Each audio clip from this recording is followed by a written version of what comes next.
నమస్కారం. ఓసారి మహర్షి వశిష్ఠుడు జనకమహారాజుతో మాట్లాడుతూ ఇలా అన్నారు.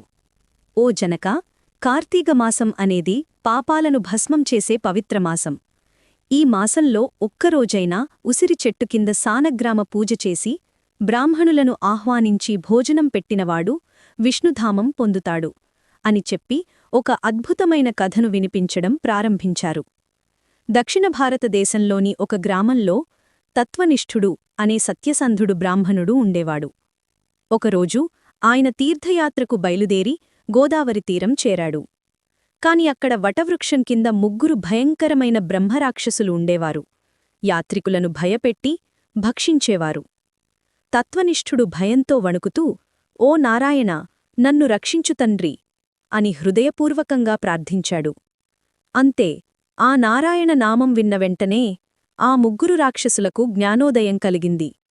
వారు కరుణతో కూర్చుని, ఓ మహాత్మా, నీ నోటి నుండి నారాయణ నామం విన్న వెంటనే మా చీకట్లు తొలగాయి, మాకు మోక్షం ప్రసాదించు అని వేడుకున్నారు.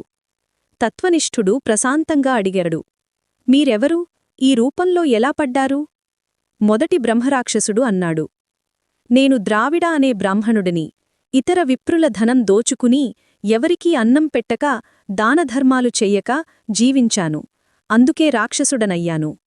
రెండవ రాక్షసుడు చెప్పాడు, నేను తల్లిదండ్రులను బాధపెట్టాను, వారిని తినిపించకుండా వారి ఎదుటనే సంతోషంగా భోజనం చేశాను, ధర్మం చెయ్యలేదు, అందుకే ఈ రూపం పొందాను.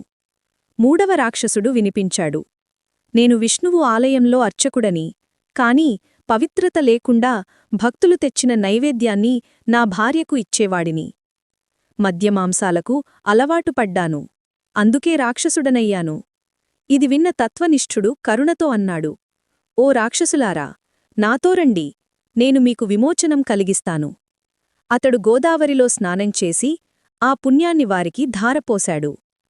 క్షణాల్లోనే వారి భయంకర రూపాలు మాయమై దివ్యకాంతులతో ప్రకాశించారు.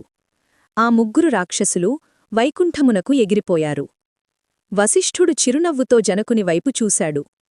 ఓ రాజా, ఎవరు కార్తీకమాసంలో నదీ స్నానం చేస్తారో వారు జన్మాంతర పాపాలన్నింటి నుండి విముక్తి పొంది మోక్షాన్ని పొందుతారు అని చెప్పి ధ్యానమునకెళ్లారు. ఇతి కార్తీక మహిమ తృతీయాధ్యాయం సమాప్తం. ఓం నమఃశివాయ. మన వీడియో మీకు నచ్చిందా? అలాగే ఇలాంటి కథలు, పూజా విధానాలు మరిన్ని తెలుసుకోవాలనుకుంటే మన ఛానల్ని తప్పకుండా సబ్స్క్రైబ్ చేసుకోండి. అలాగే మీకు తెలిసిన వారికి షేర్ చేయండి. ధన్యవాదాలు. హరిః ఓం.